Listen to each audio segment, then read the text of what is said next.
रामकृष्ण हरी मंडळी, जगद्गुरू तुकोबाराय यांची भक्ती आणि छत्रपती शिवराय यांची शक्ती यांचा सुरेख संगम झाला आहे असं ऐतिहासिक गाव म्हणजे श्री क्षेत्र देहू।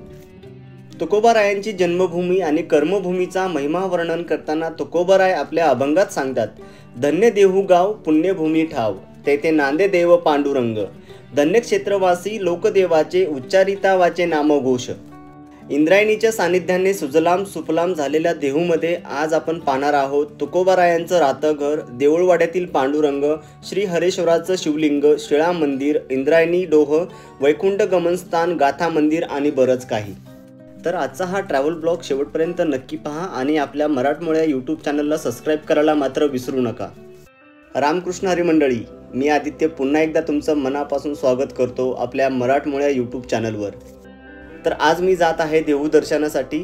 तर आपण आज पाहणार आहोत तुकोबारायांचं राहतं घर, देऊळवाड्यातील पांडुरंग, हरेश्वराचं शिवलिंग, शिवमंदिर, इंद्रायणी नदी, वैकुंठ गमनस्थान, गाथा मंदिर आणि बरंच काही आजच्या या ब्लॉगमध्ये। तर चला।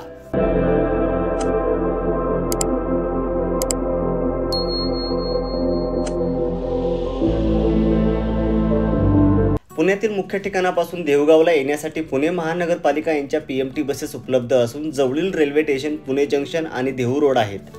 देहू गावात प्रवेश करताना आपल्या स्वागतासाठी उभं असलेलं हेच ते महाप्रवेशद्वार। येथूनच आपल्याला आस लागते ती पांडुरंग आणि तुकोबाराय यांच्या दर्शनाची आणि आपल्या पावलांना आपसुकच वेग येतो।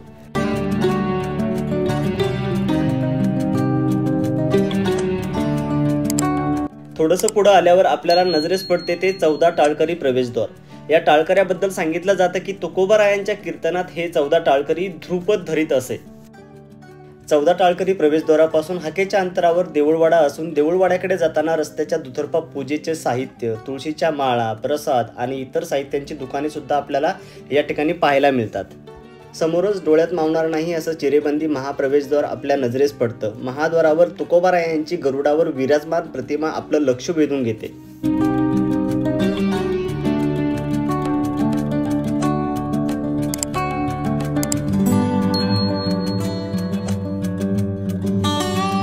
आपला देऊळवाड्यात प्रवेश झाल्यावर आपलं पहिलं दर्शन होतं ते हनुमंतरायाचं।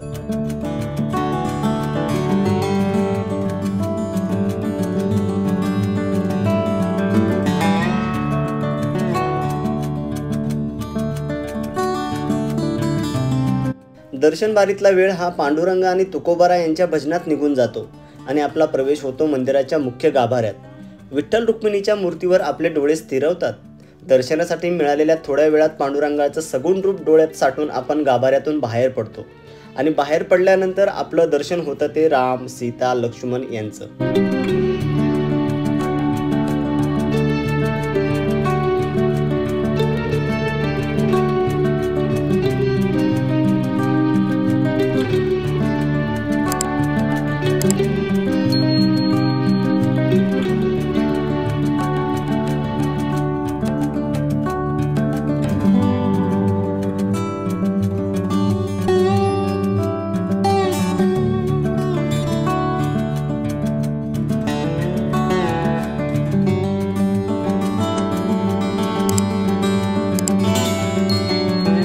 मंदिराच्या पाठीमागच्या बाजूला हरेश्वराचं शिवलिंग असून आता आपण या ठिकाणी दर्शन घेऊन पुढील प्रवासाला सुरुवात करूयात।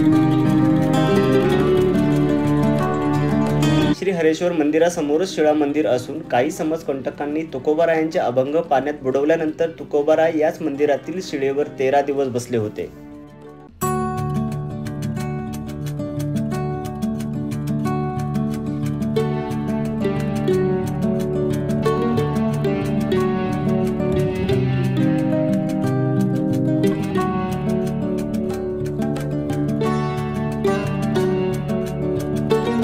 शिळा मंदिरासमोरच संत बहिणाबाई यांचं मंदिर असून समोरच दीपमाळ, गरुड मंदिर, गणेश मंदिर सुद्धा आपल्याला पाहायला मिळतात।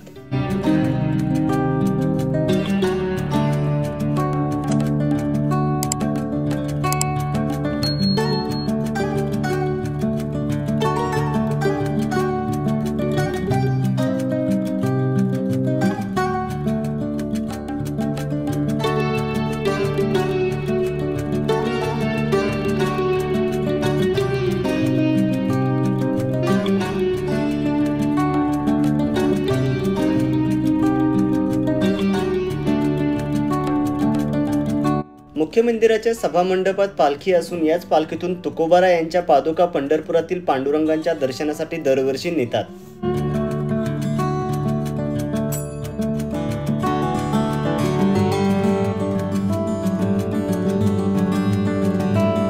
देऊळवाड्यातून बाहेर पडल्यानंतर उजव्या बाजूलाच तुकोबारायांचं जन्मस्थान आणि राहतं घर आहे.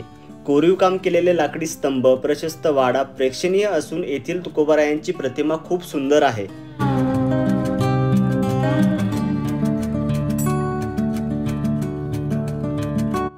पाठीमागेच तुकोबारायांची धर्मपत्नी जिजाबाई यांचं मंदिर असून येथे अजूनही तुकोबारायांचे वंशज राहतात.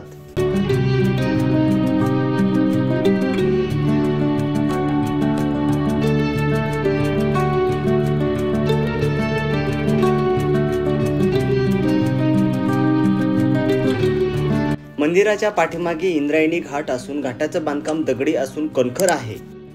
जोडून या धन उत्तम व्यवहारे उदास विचारे वेच करी असे व्यवहार ज्ञान सांगणारे तुकोबाराय यांच्या कारकिर्दीमध्ये आलेल्या भयंकर दुष्काळामुळे याच इंद्रायणी नदीमध्ये आपले कर्ज रोखे बुडवले आणि जगातली पहिली आणि सर्वात मोठी कर्जमाफी दिली.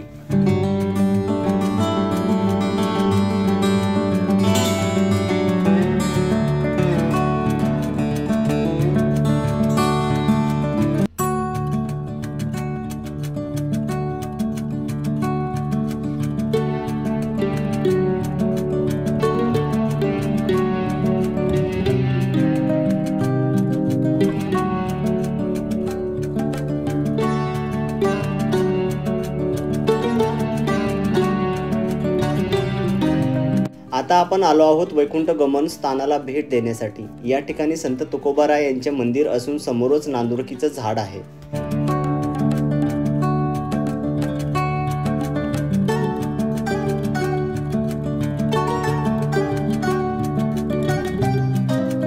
मंदिराच्या बाजूच्या भिंतीवर तुकोबारायांच्या चरित्रावर काही प्रसंग प्रतिमेच्या स्वरूपात साकारलेले आपल्याला या ठिकाणी पाहायला मिळतात.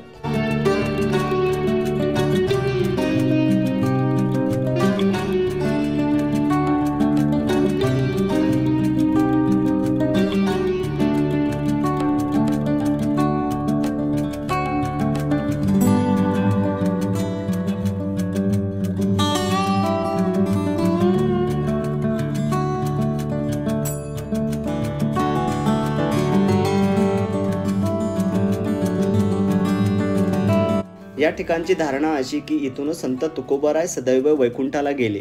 तो दिवस होता फाल्गुन वैद्य द्वितीया म्हणजेच तुकाराम बीज. आजही या ठिकाणी एक चमत्कार आपल्याला पाहायला मिळतो. दरवर्षी तुकाराम बीजेच्या दिवशी दुपारी 12:02 नांदुरकीचा वृक्ष हलतो. याची अनुभूती खूप सारे वारकरी घेत असतात. वैकुंठ गमन स्थानाबद्दल तुकोबारायांचा एक अभंग असून तो असा की आम्ही जातो तुम्ही कृपा असू द्यावी, सकळा सांगावी विनंती माझी, वाढ वेळ झाला उभा पांडुरंग, वैकुंठा श्रीरंगा बोलवितो, अंतकाळी विठू अमासी पावला, कुडी सहित झाला गुप्त तुका.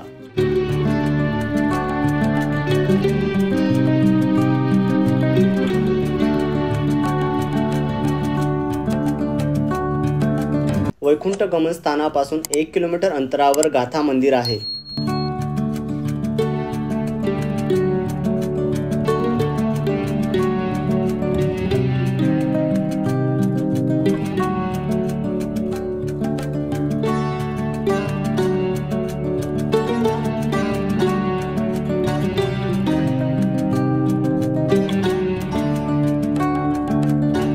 याच इंद्रायणी नदीमध्ये काही समजकंटकांनी तुकोबारायांची गाथा पाण्यामध्ये बुडवली होती. शिळा मंदिरातील शिळेवर तुकोबाराय 13 दिवस बसले ही बातमी पंचक्रोशीमध्ये वाऱ्यासारखी पसरली. भाविकांची तुफान गर्दी झाली आणि याच जनसागरामध्ये तुकोबारायांची गाथा इंद्रायणीच्या पाण्यावर तरंगून आली. आम्हा घरी धन शब्दांचीच रत्ने, शब्दांचीच शस्त्रे यत्न करू, शब्दाची आमुच्या जीवाचे जीवन, शब्द वाटू धन जन लोका. अशाच शब्दांच्या गाथेचे प्रशस्त आणि सुरेख गाथा मंदिर बांधले आहे. गाथेमधील तब्बल 4500 अभंग मंदिराच्या भिंतीवर संगमरवरात कोरलेले आहेत.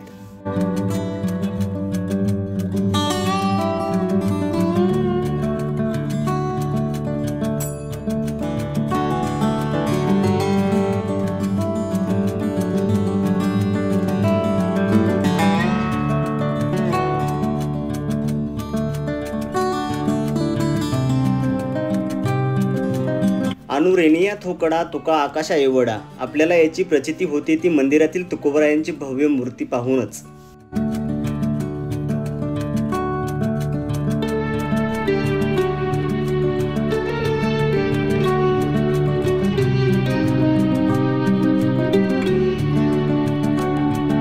अभंगाचे चिंतन आणि मनन करण्यासाठी तुकोबराय देहू जवळील भंडारा डोंगर, भामचंद्र डोंगर तसेच घोराडेश्वर येथे जात असे.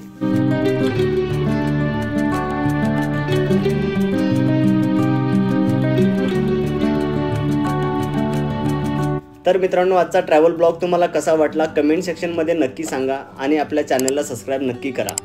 भेटूयात लवकरच पुढच्या ब्लॉगमध्ये. तोपर्यंत फिरत राहा, काळजी घ्या. राम कृष्ण हरी.